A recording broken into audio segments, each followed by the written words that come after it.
할렐루야. 새벽 예배 오신 여러분들을 예수님의 이름으로 환영합니다. 다 함께 찬송가 324장, 통일 찬송가 360장, 예수 나를 오라 하네 함께 찬양하시겠습니다. 예수 나를 오라 하네, 예수 나를 오라 하네, 어디든지 주를 따라 주와 같이 가려네. 주의 인도하심 따라 주의 인도하심 따라 어디든지 주를 따라 주와 같이 가려네. 심판하실 자리까지 주와 함께 가려하네. 심판하실 자리까지 주와 함께 가려네. 주의 인도하심 따라 주의 인도하심 따라 어디든지 주를 따라 주와 같이 가려네. 주가 크신 은혜 내려 나를 항상 돌보시고 크신 영광 보여주며 나와 함께 가시네. 주의 인도하심 따라 주의 인도하심 따라 어디든지 주를 따라 주와 같이 가려네. 함께 기도하시겠습니다. 사랑이 풍성하신 아버지 하나님 감사합니다. 오늘도 주님의 사랑에 사로잡힌 바 되어서 주님의 부르심을 따라 나아갈 수 있도록 성령님 함께하여 주시고 말씀과 기도 시간 가운데 은혜 허락하여 주시옵소서. 우리의 주인 되신 우리의 사랑이신 예수 그리스도의 이름으로 기도드렸습니다. 아멘. 오늘 주시는 말씀은 요한계시록 13장 말씀입니다. 짐승 두 마리라는 제목으로 함께 말씀을 나누겠습니다. 바이블타임 92페이지 본문 요약을 함께 보시겠습니다. 본문은 바다에서 올라오는 첫 짐승과 땅에서 올라오는 둘째 짐승을 소개한다. 첫 짐승은 권세를 행사하며 경배를 요구하며 둘째 짐승은 사람에게 우상 숭배와 짐승의 표를 받게 한다. 이는 사탄의 권세와 세상적 압박을 상징한다. 계시록 13장의 말씀은 12장의 말씀과 이어져서 함께 살펴보는 것이 좋습니다. 12장에서는 교회를 상징하는 한 여자가 등장하고 그 여인은 예수 그리스도를 상징하는 한 아이를 임신한 상태였습니다. 해산의 고통과 그 진통의 괴로움, 이 괴로움으로 여인이 울고 있을 때 머리 7개와 뿔 10개가 달린 커다란 붉은 용 한 마리, 곧 사탄이 등장합니다. 용은 여인이 아이를 낳기만을 기다렸습니다. 낳기만 하면 잡아 삼켜 버리려고 노리고 있었습니다. 그러나 아이는 무사히 태어났고 이 아이가 갑자기 하나님의 보호자로 이끌려 올라가서 용의 노림수가 실패했습니다. 여인은 광야로 도망쳐서 1260일 동안 사람들이 그 여자를 먹여 살리도록 하나님께서 마련해 주신 곳에 있었습니다. 예수님께서 메시아로 오기까지 구약의 시대의 이스라엘 교회가 아이를 낳을 수 있는 성숙한 여인이 되기까지 자라나서 진통과 괴로움 가운데에서도 그 역할을 감당했던 이 스토리가 담겨 있습니다. 그리고 하나님께 거역하고 메시아의 오심을 방해하려는 사탄의 이야기가 나오게 됩니다. 사탄은 여인을 공격하지 못하는 것을 우리는 볼 수 있습니다. 아이가 태어나면 집어삼키려고 노렸던 이 사탄은 아이가 태어나기까지 그 여인을 건드리지 못하며 아이가 태어나서도 그 아이를 건드릴 수 없습니다. 사탄의 모든 괴계는 파쇄되었습니다. 하나님께서 보호하시기 때문에 사탄은 송사만 할 수 있을 뿐 공격할 수 있는 권세조차 가지고 있지 않습니다. 그리고 아이가 태어났을 때에도 그의 계획은 실패합니다. 사탄의 계획은 언제나 실패할 뿐이며 하나님께서는 하나님께서 세우신 교회를 하나님의 크신 계획 안에서 보호하고 인도하고 계십니다. 12장 7절부터는 하늘에서 전쟁이 일어납니다. 역시나 사탄은 패배하여 내쫓김을 받습니다. 하나님 앞에서 밤낮으로 우리를 헐뜯는 자가 내쫓김을 받고 하나님 앞에서 우리가 죄 씻음을 받은 거룩한 존재요 하나님 나라의 백성이요 하나님의 자녀이며 그리스도의 신부라고 우리를 증언하시는 그리스도께서 승리하셨습니다. 12장 11절과 12절의 말씀을 보겠습니다. 우리의 동료들은 어린 양이 흘린 피와 자기들이 증언한 말씀을 힘입어서 그 악마를 이겨냈다. 그들은 죽기까지 목숨을 아끼지 않았다. 그러므로 하늘아 그리고 그 안에 사는 자들아 즐거워하여라. 그러나 땅과 바다에는 화가 있다. 악마가 자기 때가 얼마 남지 않은 것을 알고 몹시 성이 나서 너희에게 내려갔기 때문이다. 말씀을 통해 살펴보는 승리의 근원은 무엇입니까? 그것은 어린 양의 흘린 피와 증언하는 말씀입니다. 다른 방법은 없습니다. 오직 예수 그리스도의 흘린 피와 그의 피의 은혜를 증언하는 말씀만이 우리에게 승리가 됩니다. 그리고 왜 땅과 바다에 환란이 있는지 그 이유를 악마가 내쫓김을 당해 화가 나서 내려갔음을 통해 말씀은 설명해 줍니다. 악마는 내쫓김을 당해서 화가 났습니다. 그간 화를 풀기 위해 무슨 일을 하려고 합니까? 13절을 보면 용은 땅으로 내쫓김을 받아 남자아이를 낳은 그 여자 곧 신약 시대의 교회를 쫓아갑니다. 왜 성이 나서 교회를 쫓아갈까요? 조금이라도 더 왕인 척 행세하고 무적행에 들어갈 때 한 사람이라도 더 데리고 들어가려는 것입니다. 12장 14절 말씀을 보겠습니다. 그러나 그 여자는 큰 독수리의 두 날개를 받아가지고 광야에 있는 자기 은신처로 날아가서 거기서 뱀을 피해서 한 때와 두 때와 반 때 동안 부양을 받았습니다. 그러나 사탄이 아무리 화가 나서 쫓아와도 하나님의 교회를 건드릴 수 없습니다. 하나님의 교회는 은시처에서 한 때와 두 때와 반 때, 곧 3년 반, 1260일, 42달의 환란의 시기에 부양을 받습니다. 사탄을 표현하는 표현이 참 흥미롭습니다. 화가 나서 쫓아오거나 하나님의 계명을 지키면서 예수의 증언을 간직하는 사람들과 싸우려고 떠나가는 등 사탄의 허울적인 모습들을 보여주면서 사탄이 강한 척 하려고 할 때는 용으로 언급합니다. 그러나 정작 14절에서 교회가 하나님 은혜 아래에 있다라고 할 때 사탄이 정작 맞붙어야 할 때는 뱀이라고 표현됩니다.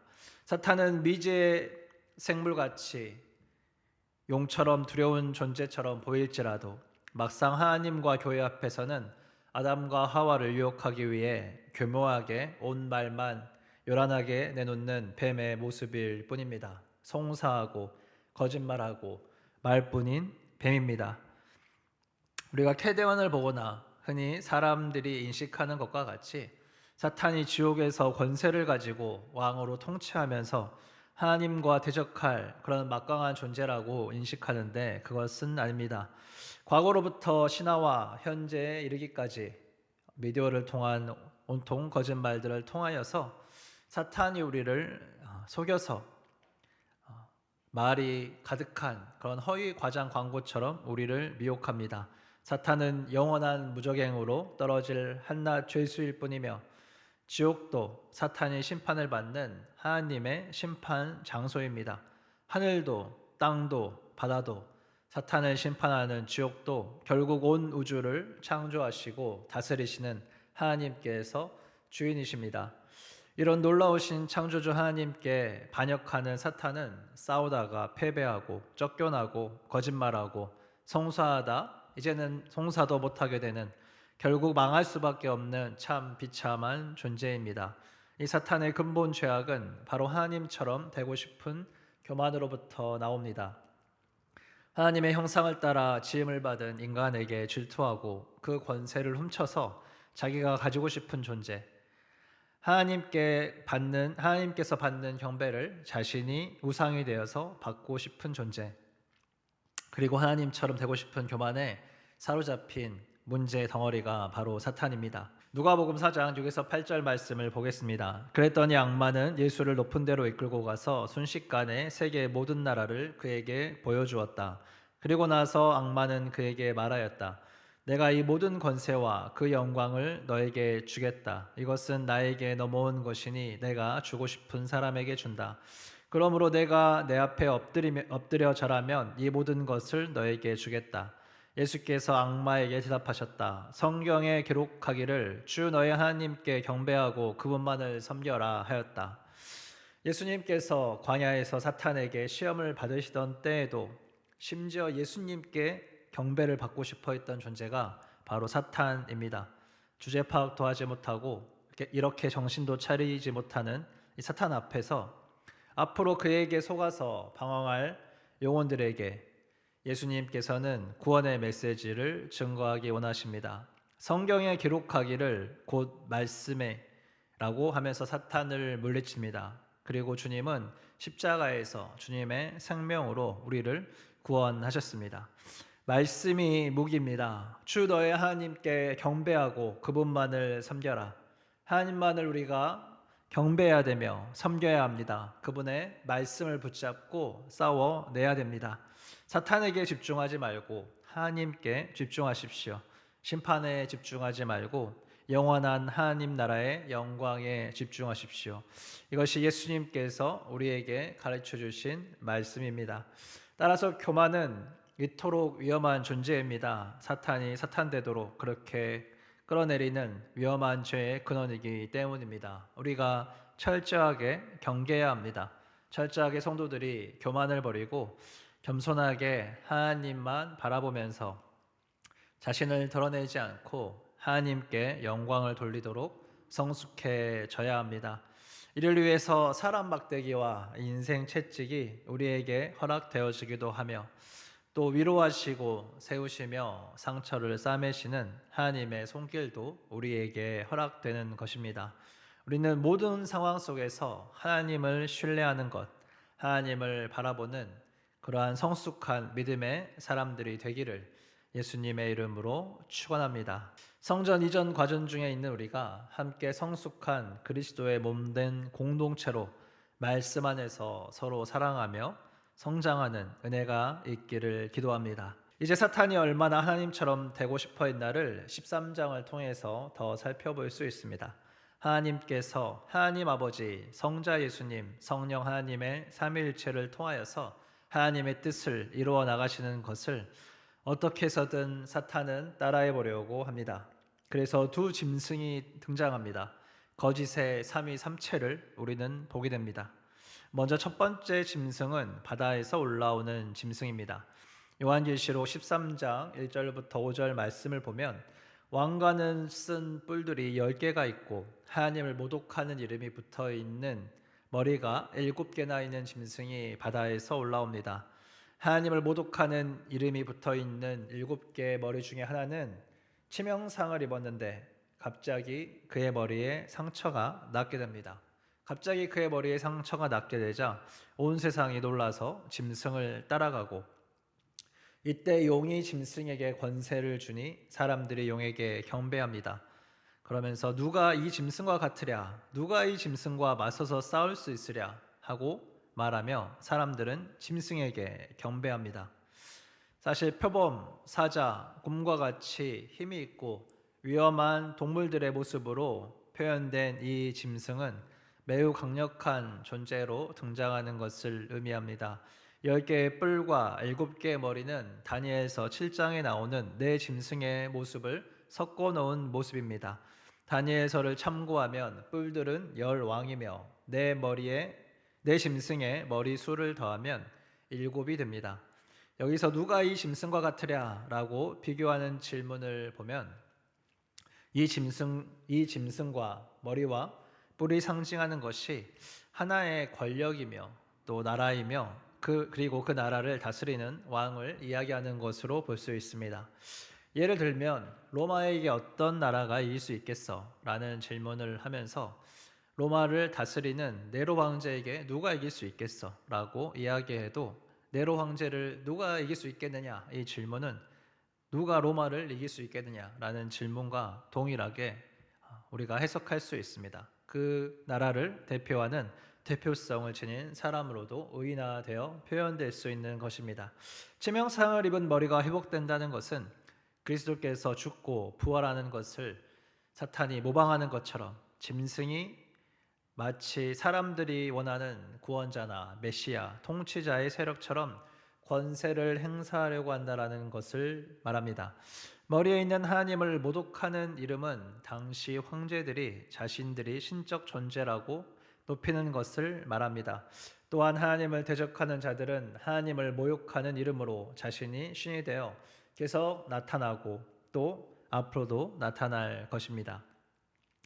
5에서 8절 말씀을 보겠습니다. 그 짐승은 큰 소리를 치며 하나님을 모독하는 말을 하는 입을 받고 42달 동안 활동할 권세를 받았습니다. 그 짐승은 입을 열어서 하나님을 모독하였으니 하나님의 이름과 거처와 하늘에 사는 이들을 모독하였습니다. 그 짐승은 성도들과 싸워서 이길 것을 허락받고 또 모든 종족과 백성과 언어와 민족을 다스리는 권세를 받았습니다. 그러므로 땅 위에 사는 사람 가운데서 죽임을 당한 어린 양의 생명책에 창세부터 이름이 기록되지 않은 사람은 모두 그에게 경배할 것입니다. 짐승은 하나님을 모독하는 말을 하는 입을 가지고 42달 동안 활동한 권세와 모든 족족과 백성과 언어와 민족을 다스리는 권세를 받았습니다. 그리고 성도들과 싸워서 이길 것을 허락받았습니다. 그러나 권세가 주어졌지만 이 권세는 제한적인 시간에 주어진 권세라는 것을 우리가 기억해야 합니다. 모든 것은 하나님의 통치 아래에 있습니다. 짐승의 권세를 받자 이 땅에 사는 사람 가운데서 죽임을 당한 어린 양의 생명책에 창세 때부터 이름이 기록되어 있지 않는 사람은 모두 그에게 경배할 것입니다.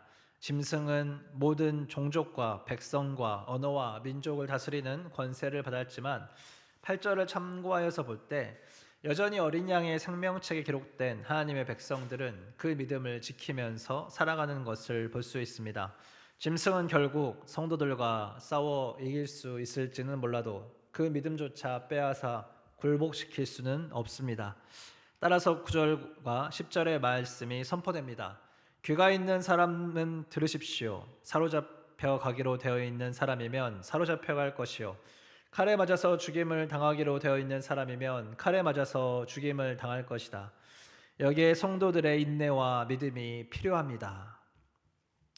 핍박과 환난은 있을지라도 성도들은 인내와 믿음으로 살아가야 된다 말씀하십니다.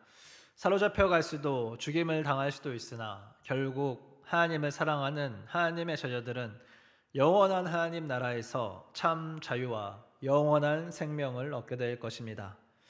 이제 또 다른 짐승이 땅에서 올라오는 것을 봅니다. 11절과 12절의 말씀입니다. 나는 또 땅에서 다른 짐승 하나가 올라오는 것을 보았습니다. 그것은 어린 양처럼 뿔이 둘 있고 용처럼 말을 하였습니다. 이것은 첫째 짐승이 가진 모든 권세를 그 첫째 짐승을 대신하여 행사하였습니다.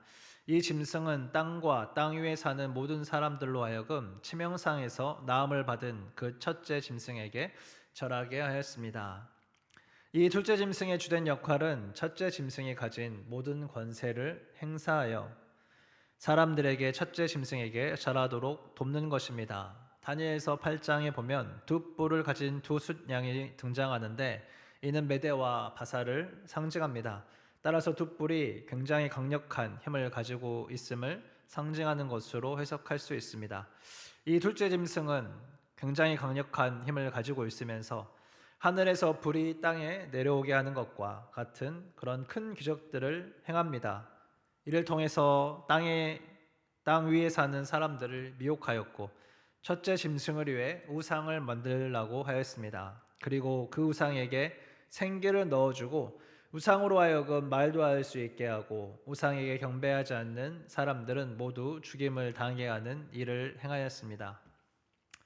예전에는 죽은 왕들을 신성화하기 위해서 많은 작업들을 했으며 살아있는 왕도 이렇게 신성화하려는 작업을 많이 했습니다. 일본은 지금도 천황, 곧 신성화된 국가의 원수가 있습니다. 예전에는 나무나 돌로 만든 우상을 만들었습니다. 이 우상들은 움직일 수도 없고 말할 수도 없었습니다. 그러나 이제 홀로그램이나 화면 속의 영상에서 우상들은 말을 하고 행동하며 적극적으로 영향력을 펼칩니다. 둘째 짐승은 우상에게 경배하지 않는 사람들을 모두 죽임을 당하게도 합니다. 이러한 환란이 성도들에게 다가오는 것을 우리가 보게 됩니다. 이 짐승은 특별한 표를 하나 만드는데 경배하지 않는 사람들을 구별하여 핍박할 수 있는 그러한 중요한 표입니다. 16절부터 18절을 보겠습니다. 또 작은 자나 큰 자나 부자나 가난한 자나 자유인이나 종이나 할 것 없이 다 그 오른손이나 이마에 표를 받게 하였습니다. 누구든지 표를 가진 사람은 그 짐승의 이름이나 그 이름을 나타내는 숫자로 표가 찍힌 사람이 아니면 아무도 팔거나 사거나 할 수 없게 하였습니다. 여기서 지혜가 필요합니다. 지각이 있는 사람은 그 짐승을 상징하는 숫자를 세어 보십시오. 그 수는 어떤 사람을 가리키는데 그 수는 666입니다. 이 표는 짐승의 이름이나 그 이름을 나타내는 숫자 666으로 이마나 머리에 받게 됩니다. 여기서 이마나 오른손에 받게 됩니다. 여기서 받다라는 단어는 행하다라는 뜻을 가진 포이에오의 현재 능동태형으로 이 표를 받는 자들이 매우 적극적으로 이 표를 받고 있음을 말해줍니다. 표를 받지 않는 사람들은 매매를 할 수가 없었는데 매매를 할 수 없으면 결국 먹고 살기가 어려워지게 됩니다. 매번 매매를 하기 위해서는 이 표가 잘 보여지는 것이 중요합니다. 그래서 표는 이마와 오른손에 받게 해서 사람들이 누구나 쉽게 볼 수 있게 하였습니다. 그래서 이 표를 받는다라는 것, 이 쉽게 표를 보여주고 매매를 할 수 있게 하는 전략이면서도 또 이 표를 받지 않는 사람들을 쉽게 구별하여 내는 또 하나의 방법이기도 합니다. 그리고 이렇게 사탄의 핍박이 이어질 때 하나님을 믿는 자들의 이마에는 그리스도의 이름을 가지는 그러한 은혜가 있음을 우리는 기억해야 됩니다. 그래서 사탄은 이 표를 받는 자들에게 짐승의 이름이나 그 이름을 상징하는 숫자 666을 머리에 받게 함으로 자신이 왕 노릇하고자 하며 양과 염소가 명확하게 구분되어지는 그 표를 받도록 그렇게 만들어냅니다.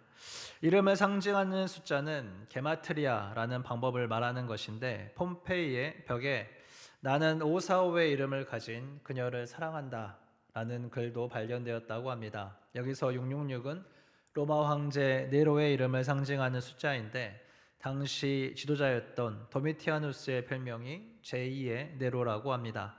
도미티아누스 왕제는 황제 숭배를 강요하면서 예수 믿는 사람들을 핍박하고 잡아 죽였습니다. 그러니 함부로 그 이름을 언급할 수 없었기에 콕 집어서 이야기할 수 없어서 이름을 666으로 그렇게 표현하는 상징을 했다라고 볼 수 있습니다. 시내가 지나가자 어떤 사람들은 이것을 매매를 못하게 하니 바꾸더라 말하는 사람도 있고 또 RFID다라고 이야기하는 사람들도 있습니다. 이 표의 세 가지를 잘 살펴보면서 분별할 필요가 있습니다. 짐승의 이름이나 이름을 상징하는 숫자가 있고 오른손이나 이마에 받아야 되고 이 표가 없으면 매매를 못한다라는 것이 정확하게 다 갖추어져야 합니다. 어느 것 하나의 특징으로 단정 지을 수 없고 또 앞으로 어떤 모습으로 올지 우리가 알 수 없습니다. 그러나 명확한 것은 이 글이 당시 1세기에 쓰여졌다라는 것입니다. 당시 로마는 황제 숭배를 하지 않는 그리스도인들을 핍박하지만 모든 그리스도인들이 경제 활동 자체를 하지 못하도록 금지하지는 않았습니다. 일부 지역인 서머나 교회나 필라델피아 교회는 이런 경제적인 제약을 받아서 빈곤에 처하기도 하였다라고 당시 세상을 말해줍니다. 따라서 이 메시지는 고난 중에 성도들에게 이 환란의 시기도 곧 끝나간다라는 희망의 메시지가 담겨 있으면서 지금 우리에게 이 고난과 핍박은 곧 지나가며 마지막 때 만몬이 하나님을 대적하여 일어나는 그때에도 경제적인 물질 만능주의와 같은 우상들에게 우리가 굴복하지 말아야 할 것을 말해줍니다. 믿음의 선한 싸움을 싸워내라 라는 것을 의미합니다. 이럴 때가 있으면 저럴 때가 있습니다. 이 땅에서 살 때가 있으면 천국에서 살 때도 있다라는 것을 우리가 반드시 기억해야 됩니다. 핍박이 있을 때도 있지만 영원한 하나님 나라에서의 승리는 반드시 오게 될 것입니다. 오늘 본문은 마치 스데반이 순교 직전에 이스라엘 전체를 관통하는 역사를 설명하는 것과 같이 이를 통해서 유대인들의 잘못을 지적하고 그들이 못 박은 예수가 곧 하나님 보좌 우편에 메시아임을 알렸던 그 사도행전 7장의 메시지와 같다라는 생각이 듭니다. 일곱 나팔 이후에 등장하는 12장과 13절 말씀은 왜 이런 고난 가운데 있어야 하나 괴로워할 수 있는 성도들에게 전체적인 교회의 흐름, 역사의 흐름과 또 그 배경에 있는 영적인 세계의 역사와 원리에 대해서 일깨워주며 환란의 때에도 결국에는 이 모든 것이 지나가고 우리가 승리하는 그 날을 바라보면서 우상 숭배하지 말고 하나님 나라를 바라보아야 된다라고 다시 그렇게 굳건히 세우며 격려하는 그러한 메시지입니다. 스데반이 그 메시지의 마지막에 하늘의 예수 그리스도를 바라보았던 것과 같이 이제 계시록 말씀은 시온산의 어린 양과 14만 4천의 성도들에게 그 시선을 옮기게 됩니다. 하나님의 말씀으로 우리의 눈을 돌리고 믿음으로 굳게 서서 성도에게 합당한 삶을 살아가야 합니다.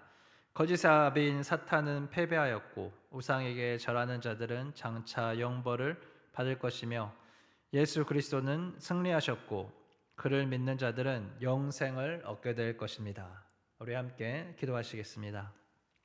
사랑이 풍성하신 하나님 아버지 감사합니다. 우리가 환난과 핍박 가운데 어렵고 힘든 생활 가운데 매몰되어 있을 때 우리의 눈을 들어 하나님을 온전히 바라보지 못하고 또 하나님 우리가 왜 이런 상황 가운데 있어야 되는지 이해가 되지 못하는 그런 상황들도 있습니다. 그러나 하나님 오늘 말씀을 통해 우리가 붙잡는 것은 이런 어려운 상황 가운데서도 우리가 믿음을 지켜 주님께 나아가야 된다라는 것을 알려주셔서 감사합니다. 우리에게 영원한 천국에 있음을 또 우리의 원수 대적 사단이 있음을 알게 하셔서 감사합니다. 우리를 위해 승리하신 어린 양을 바라보며 그의 보혈의 능력으로 우리가 승리하는 그러한 삶을 살아내기 원합니다.